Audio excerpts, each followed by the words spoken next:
welcome back to my YouTube channel. So today I'm going to be starting off with a quick skincare routine featuring my absolute favorite luxury skincare brand, Yahweh Imperial Herbal Skincare.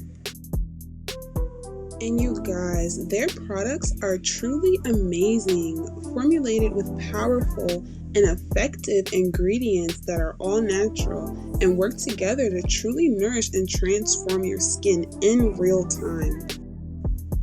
And I love me a good bar of soap. This bar of soap smelled so heavenly, I could not stop smelling it.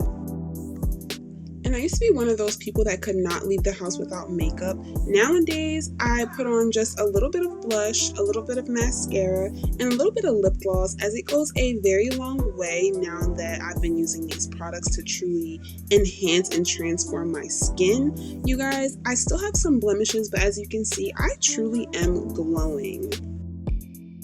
And I truly love how natural and luxurious their products feel, and they've become an essential part of our family's daily routine. And so in our household, not every day is a big breakfast day. Some days we start our days with just some fruit and some hot tea, very simple, very nourishing and hydrating to the body first thing in the morning. So today was one of those days.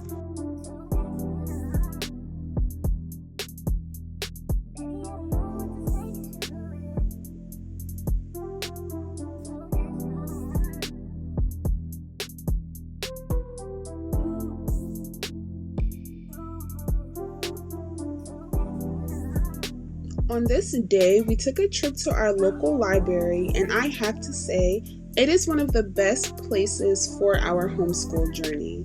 Libraries are such rich resource centers, not just for books, but for hands-on learning, creativity, and exploration.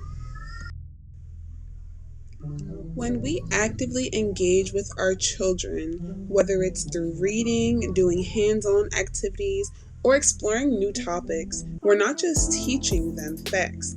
We're helping them strengthen and define their motor skills. We're helping them to improve their focus and build confidence in these growing abilities.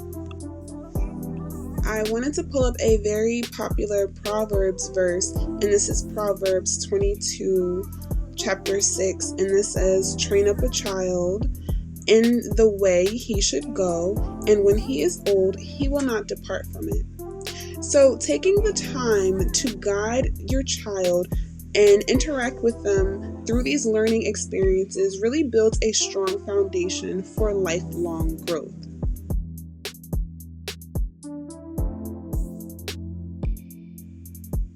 And so one of my favorite things about our local library is that they have tons of free workshops, STEM programs, seminars, webinars that are designed to support growing minds in a fun and engaging way. So if you haven't already, I highly recommend checking out what your local library has to offer. It's a free and powerful resource that can make a huge impact in your child's development.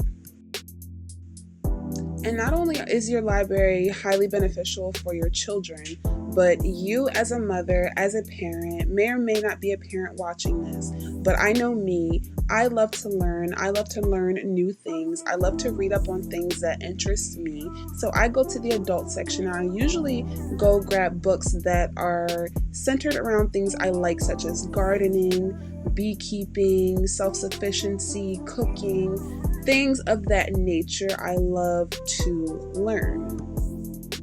Lately, I've been grabbing books that are helping me become a better mother, books that are helping me with disciplining my children, books that are helping me to understand little boys, because I am a woman, not a little boy, so there's a lot of things that I don't understand about boys that through reading and learning and researching, I have been learning so much.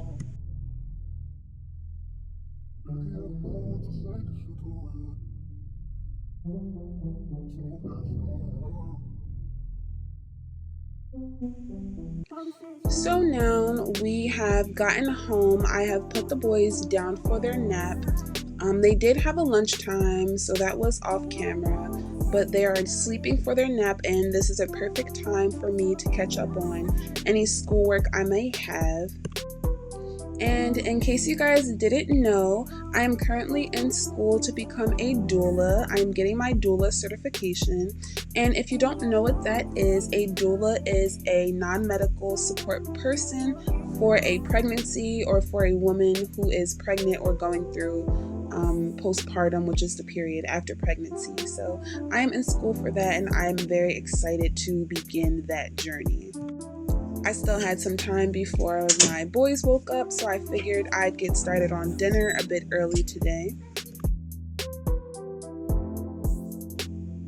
We're having one of our family's favorite dishes. I make this dish maybe once a week. That's how good it is.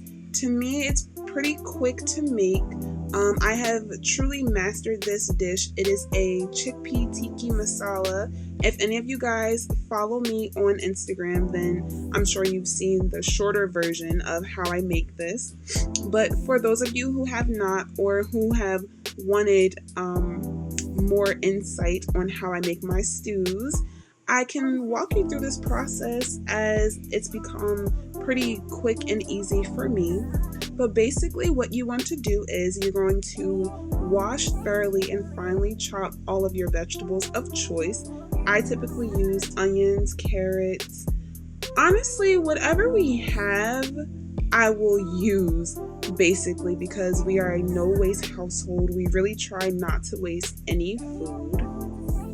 So I usually go ahead and use carrots, onions, peppers, whatever herbs and spices I have on hand. This is one way to utilize a lot of those vegetables that you do have laying around. I'll add some potatoes to give it that nice, rich, creamy texture that I like to taste in my stews. But as you can see here, I am just finely chopping up all of our vegetables. And after all of our vegetables are chopped, we're gonna get them on the pan and get everything sauteed. But for now, I hope you enjoy the chopping.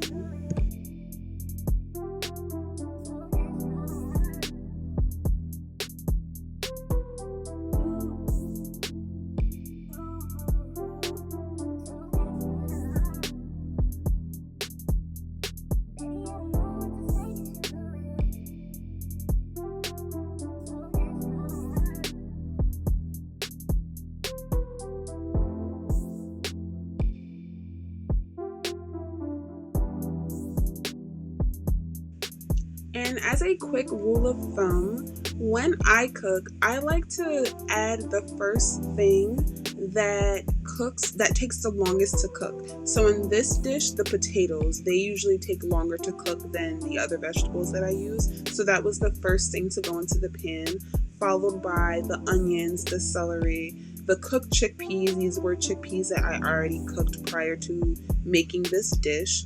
And then I went on ahead and added my fresh tomatoes and my seasonings. We're gonna let that saute a bit before we add our liquids and bring it to a stew. So right now it's pretty much just a stir fry before we add our liquids. Hopefully that's making sense.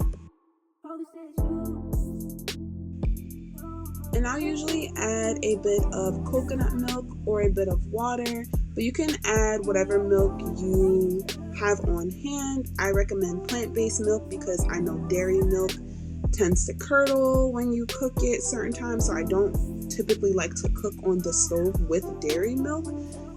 This is a plant-based dish, so I'm assuming we're keeping it plant-based. So I just use some coconut milk and a little bit of water to give it a nice gravy, stewy, liquid sort of vibe. And so while we're waiting for dinner to cook, me and the boys decided to open up some of these garden starter supplies that I got to get a head start on our spring garden. And you guys, this is your reminder. Yes, I'm talking to you. I don't care if you have never grown anything in your life. I don't care if you've grown things and they failed. This year, in the name of God, whatever you put your hands on will prosper. Plant that seed and it will grow, baby. Let's do this together. We are growing things this year. I don't care if you got a little space on your patio or your window. Let's plant a seed and let's watch it grow together. So you guys, that was all for tonight. I'm going to serve dinner, get the boys in the tub, and we're going to bed. Until next time, shalom.